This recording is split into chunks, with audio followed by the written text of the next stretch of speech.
여러분 안녕하십니까? 오늘 아침에 우리 하나님 말씀 함께 나누겠습니다. 사도행전 3장 1절부터 3절까지입니다. 제9시 기도 시간에 베드로와 요한이 성전에 올라갈새 나면서 못 걷게 된 이를 사람들이 메고 오니 이는 성전에 들어가는 사람들에게 구걸하기 위하여 날마다 미문이라는 성전 문에 두는 자라. 그가 베드로와 요한이 성전에 들어가려 함을 보고 구걸하거늘. 아멘. 지금 이 세상의 교회는 오순절 성령 강림 사건으로 시작되었습니다. 십자가를 목격하고 부활을 목격한 사람들이 기도하던 중에 성령께서 불처럼 바람처럼 그들 위에 임하셨습니다. 성령이 임하면서 여러 나라 말로 방언이 터지고 그것을 보고 있던 예루살렘에 있던 디아스포라 유대인들이 충격을 받고요. 또 설교를 듣고 예수님을 믿었는데 하루에 3,000명의 신자가 생긴 폭발적인 성장이었습니다. 하나님의 축복으로 교회는 다이나믹하게 성장하던 중에 초대교회 운명을 바꾸게 되는 첫 번째 기적이 일어납니다. 정말 뜻밖의 장소에서 뜻밖의 시간에 그 초대교회의 장로님도 아니고 집사님도 아니고 또 구역장도 아니고요. 교회 밖에 교회랑 상관없던 어떤 사람에게 그것도 정상인도 아닌 성전 미문에 앉아서 구걸하던 한 안전뱅이를 통해서 기적이 일어납니다. 이 기적은 우리에게 엄청난 메시지를 줍니다. 그날 거기에 앉아 있었던 안전뱅이의 문제를 몇 가지를 보면요. 첫째는 그 안전뱅이의 문제는 걸을 수가 없다는 것입니다. 뻔한 얘기죠. 걸을 수가 없다는 것이 이 안전뱅이의 문제입니다. 하나님은 우리 인간으로 하여금 두 다리로 힘차게 걸으면서 살게 만드셨습니다. 그런데 그가 걸을 수가 없었다고 하는 것은요, 마치 독수리가 날개가 없다는 것과 같은 것이죠. 독수리는 창공을 날아야 독수리지, 날개가 없는 독수리는요, 토종 닭보다도 못해요.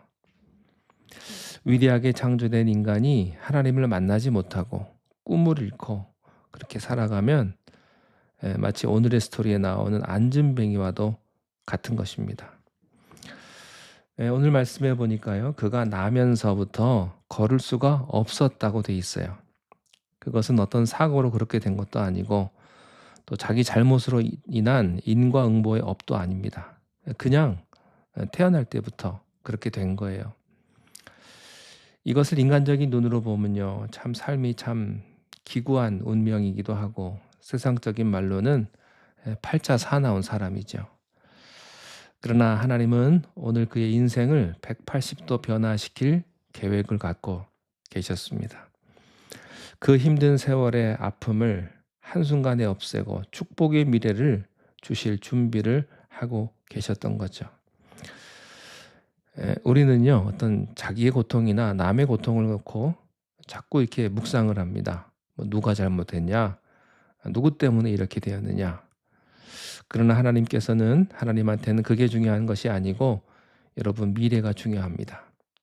오늘 여러분의 과거가 어쨌든 간에 하나님이 축복의 미래를 여러분을 위해 준비하셨음을 믿으시기 바랍니다. 믿는 자에게 그렇게 될 것입니다. 둘째로 그는 걸을 수가 없기 때문에 늘 남에게 부담이 되는 존재였습니다. 2절에 나면서 못 걷게 된 이를 사람들이 메고 오니 이렇게 되어 있죠. 나면서부터 못 걸었으니까 사람들이 날마다 메고 와야만 했어요. 누군가가 이 사람에게 달라붙어서 끙끙거리면서 메고 와서 거기다가 내려주어야만 이 사람은 구걸을 할 수가 있었다는 것입니다. 그러니까 항상 누군가한테 의존해야 되는, 남에게 부담이 되는 존재였다는 것이죠. 여러분 이 안진뱅이가 그렇다 치고요. 멀쩡한 육신을 가지고도 남에게 부담 주며 살아가는 사람이 많습니다. 어떤 사람들은 술과 노름으로 가산을 다 탕진해 놓고 툭하면 자기 아내와 자식들에게 육체적인 폭력 또 언어적인 폭력을 휘두르는 남자들이 있더라고요. 정말 그 아내와 자식들에게 너무나 큰 인생의 부담을 주는 그런 존재예요. 제가 아는 분이 그분이 학벌도 좋고 인물도 멀쩡한데요. 또 명문 대학도 나왔어요. 좋은 대학도 나왔는데 가는 직장마다 싸우고 쫓겨나는 거예요. 항상 그분의 생각은요. 그래도 자기가 명문대 출신인데 니까지 것들한테 뭐 이러다가 그가 가는 직장마다 쫓겨나서 직장 못 잡고 결혼도 못 잡고 50이 넘도록이요. 술 먹고 사고 치면 가족 중에 형님이나 누나가 가서 데리고 오고 그렇게 멀쩡한 인물과 그 좋은 대학을 나오면서도 남에게 부담이 되는 그런 인생을 사는 분이 있더라고요. 근데요, 교회에도 이런 분들이 있더라고요. 교회 나온 지 꽤 오래되셨는데도 항상 교회에 다른 형제자매들이나 또 목사님들이나 또 우리 교회 영적인 리더들이 항상 자기를 챙겨주기를 바라는 분이 있어요. 그래서요, 자기는 상처받기 위해 태어난 사람. 그래서 항상 상처만 받아요. 조금만 자기를 안 챙겨주고 그러면 아이고 우리 교회가 요즘 사랑이 식었다느니 뭐 우리 목사님 요즘 변했다느니 우리 교회 가족들은 나를 안 챙겨줘. 왜 나를 안 챙겨주는 거야? 이렇게 항상 남이 자기를 챙겨줘야 된다고 생각하는 이런 참 피곤한 분들도 있어요. 이런 분들이 오늘 예수님의 이름으로 벌떡벌떡 일어나야 된다는 거죠.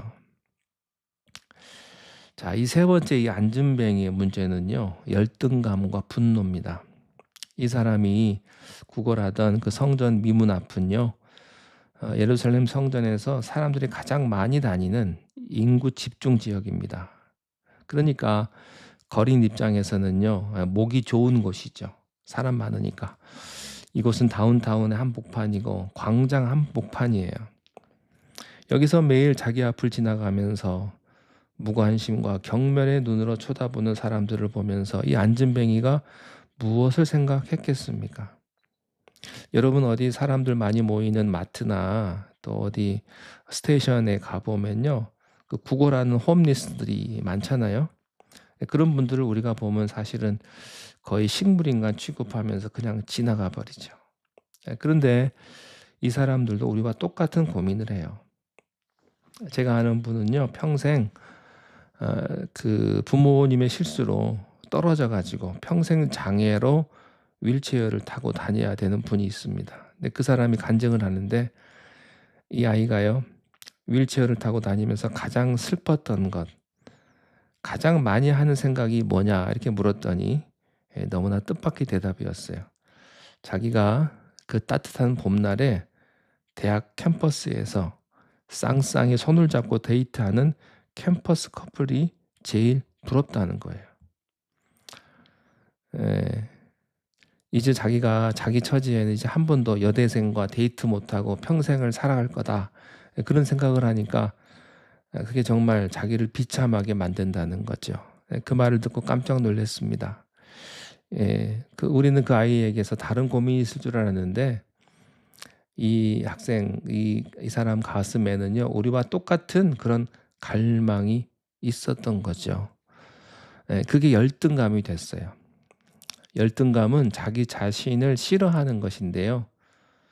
자기 자신을 싫어하는 사람한테는 상대적인 피해 의식이 엄청납니다.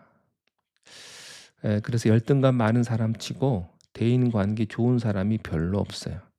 왜냐하면 자기 자신을 자기가 싫어하니까 남도 사랑할 수가 없죠. 제가 아는 어떤 분은 어렸을 때부터 너무나 가난하게 살다가 미국 유학까지 가서 거기서 직장을 잡고 잘 살지만 한국에서 너무 가난해서 대학 다니면서 그냥 버스 탈 돈이 없어서 20km, 30km를 그냥 걸어 다니고 그가 가정교사 하면서 어 그렇게 고학했던 분이 있는데요. 그분이 너무 힘들어서 이분 마음에 그 시내버스 타고 다니는 모든 자동차들, 서울 시내를 다니는 모든 자동차들은 다 "불타 버려라." 뭐 이렇게 "타이어가 다 터져 버려라." 예 그러고 다녔대요. 그러니까 자기가 가지지를 못했으니까 그 가진 자에 대한 분노가 심한 거죠. 자기가 불행하면 행복한 사람 보면 심술이 납니다. 주님께서 "내 몸을 내 이웃을 내 몸과 같이 사랑하라."라고 하셨지만 우리가 우리 자신을 사랑하지 않으면요 남도 사랑할 수가 없죠. 안준뱅이가 바로 그랬을 거예요. 네 번째는요. 그의 게으름과 절망감이었습니다. 태어날 때부터 타고난 신체적인 장애 때문에 이 안진뱅이는 구걸하는 것 외에는 할 줄 아는 게 없었습니다. 그가 아무리 게을러서 늦게 출근한다고 사람들이 "왜 이렇게 늦게 출근했냐."고 야단치는 사람도 당연히 없죠. 게으른 것이 이 사람 처지에 당연하다고 세상도 말했고 자기도 그렇게 정당화시키고 있었습니다. 그래서요. 미래도 별로 나아질 것이 없다는 그런 자포자기적인 절망감으로 이렇게 살아가는 거죠. 멀쩡한 몸을 가지고도 게으르고 나태한 인생을 사람들이 얼마나 많습니까? 생명의 주인이신 역사의 주관자이신 예수님을 만나야 열정도 생기고요. 비전도 생기는데 그렇지 않으면 이렇게 무기력하게 게으른 인생을 살 수밖에 없는 것입니다. 이 안진뱅이는 결코 자기 자신의 노력으로 자신을 구원할 수가 없죠. 철저하게 누군가 제3자가 이 사람을 구원해 줘야 하는 것입니다. 이것이 마치 구원을 기다리는 우리 인간의 모습과도 같습니다. 인간은요 스스로 구원할 수 없습니다. 석가모니나 공자나 맹자가 나쁘다는 게 아니에요. 훌륭한 그런 도덕적인 스승들이시죠. 그러나 그들은 인간입니다. 인간이기 때문에 인간을 구원할 수가 없죠. 인간을 구원할 수 있는 존재는 인간보다 크신 존재여야 합니다. 그래서 어떤 철학이나 교육이나 종교나 정치 시스템이 사람을 구원하지 못해요. 구원은 철저하게 밖에서부터 와야 하는데 그분이 바로 예수 그리스도이십니다. 이 예수 그리스도가 오셔서 우리를 만나 주시는데 저는 이 비참한 인생을 살던 안진뱅이의 인생이 180도 변하는 날은 베드로 그리고 요한을 통해서 예수를 만나는 날인 줄로 믿습니다. 바로 이 날이에요. 사람이요 무엇을 이루느냐보다 더 중요한 것은 누구를 만나느냐입니다. 바보 온달도요 평강공주를 만나면 위대한 인물이 되는 거고 로미오가 줄리엣을 만나면 같이 죽는 거죠. 평범한 사람도 위대한 스승을 만나면 비상한 인생을 살게 되고요. 그는 축복의 인생을 살게 됩니다. 여러분 인생에서 가장 중요한 만남은 그러므로 예수 그리스도를 만나는 날이고 인생에서 가장 멋진 일은 사람들에게 예수 그리스도를 전해주는 것입니다.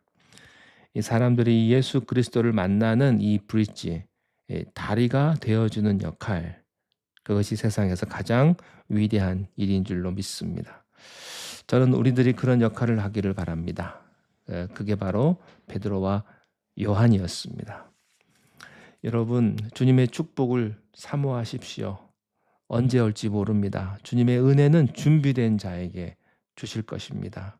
우리가 늘 깨어서 기도하면 우리가 깨닫지 못하고 우리가 기대하지 못했던 그런 축복의 시간들을 우리들에게 허락해 주실 줄로 믿습니다. 기도하겠습니다. 하나님 아버지 주님 은혜를 감사합니다. 우리가 주님 은혜 가운데 세상을 살아가게 하시고 주님의 자녀가 되게 하셨사오니 우리의 주님을 다른 이들에게 전하게 하시고 축복된 만남을 모든 이들에게 증거할 수 있도록 우리를 축복하여 주시옵소서. 인생에서 가장 중요한 만남 예수 그리스도를 만나는 날이며 그 예수 그리스도와 늘 함께 동행하며 오늘도 살아갈 수 있도록 우리의 모든 삶을 축복하여 주시옵소서. 예수님 이름으로 기도하옵나이다. 아멘.